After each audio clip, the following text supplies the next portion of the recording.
Bam. SBRs, or short-barreled rifles. What are they? Why do they exist? Why does the ATF exist? Why is this a classification?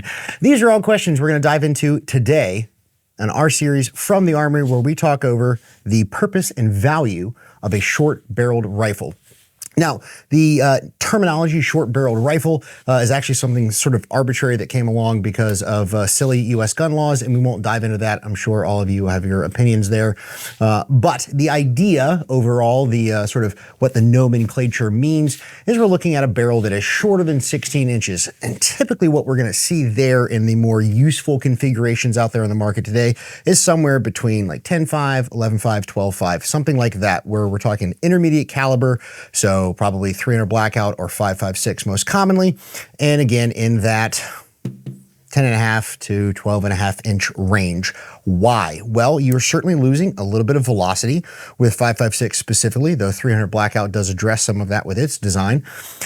But you're also gaining a lot in capability. You've still got enough velocity and enough lethality to hunt small game, depending on your state's laws, and certainly use it as a defensive tool out to 300-400 yards, no problem, with a wide variety of accessory options, lightweight, and a shorter overall package that is useful for things like maneuvering indoors, around vehicles, just in tighter spaces. And that's a very useful thing with a fighting rifle in general. So that's short-barreled rifles, or what we're just going to sort of call smaller overall packages for your intermediate caliber semi-automatic guns that are going to provide a lot of different use cases for you, the responsibly armed civilian. So what do we have on this one? Well, this is a Daniel Defense Mark 18, which is absolutely a classic global war on terror vibe, and it is just mwah. I love DD Mark 18s. They're so good.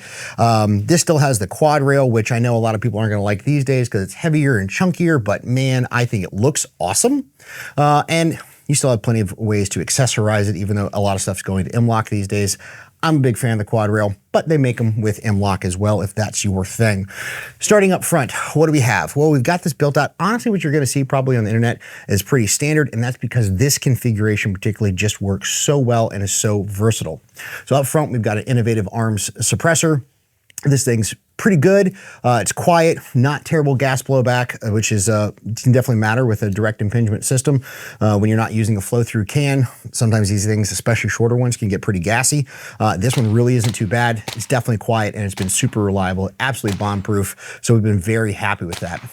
Then we've got our classic Surefire Scout, which is just a great overall light. Surefire's known for their quality, man. These things are bright, they're bomb-proof, they work great. We've got the normal pressure switch up here from Surefire, so the momentary button and then the clicky circular protected button for constant on if you want to use that for like searching or umbrella lighting a room or something like that. Then here, the piece de resistance is our OGL, or on-gun laser. This is a full power version. So this thing's absolutely a monster of a laser device. It's got your IR, flood, laser, and vis laser. And it's got a really awesome pressure switch here in the center. So if you guys haven't seen this, go check out the full release video on that. But the idea here is we don't have a pressure switch for this laser because whether I'm shooting left or right-handed, I have power authority here with this center button. So I can reach up, make a deliberate action and movement to activate my laser or illuminator or both, and I can still go through all my mode selection here on the back because this pressure switch is not going to get in the way. And that's something to keep in mind when you're mounting lasers and accessories. Make sure that you're able to change your battery and change your mode selection. Keep that in mind when you're setting stuff up. It can be a little bit of a challenge with shorter guns for sure, because you're putting some stuff on there and things can stack up. So there's a variety of mount options, pressure switch options, and where you're going to place everything. Just keep all that in mind. But this is set up really, really well where I can go through my mode selection. I got good power authority. I can move my thumb up here for our adjustment for the flood, right? So I can close it all the way up, open it all the way up if I need to project that flood farther out, or open it up for something close range or working indoors. Down here on the bottom, we've got the True North grip stop. So everyone's got their favorite thing. We're a big fan of True North.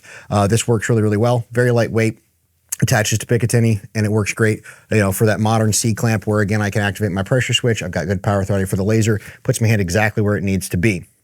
Moving back, we do have, and I'll just close the bolt now so I don't do it by accident, scare myself. Moving back, we've got our EXPS 3-0. That is our classic HWS on a Unity Tactical Fast Mount with our G43. That's our 3X magnifier on the Unity Tactical Flip to Center.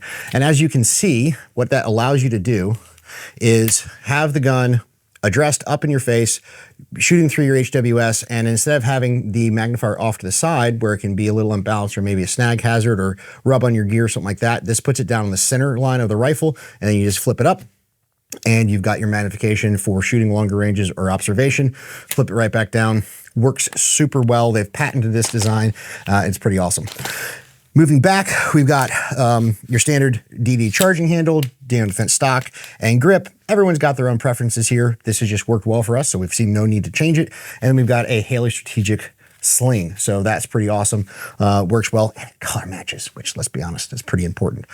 So guys, that is the Mark 18, our SBR setup. This is sort of our go-to do-it-all close to intermediate range gun. It's suppressed, it's quiet, it's reliable, it fits all of the accessories that we need. It gives us all the capability that we need for the ranges where, you know, 5.56 out of a barrel length this long is going to be terminally effective.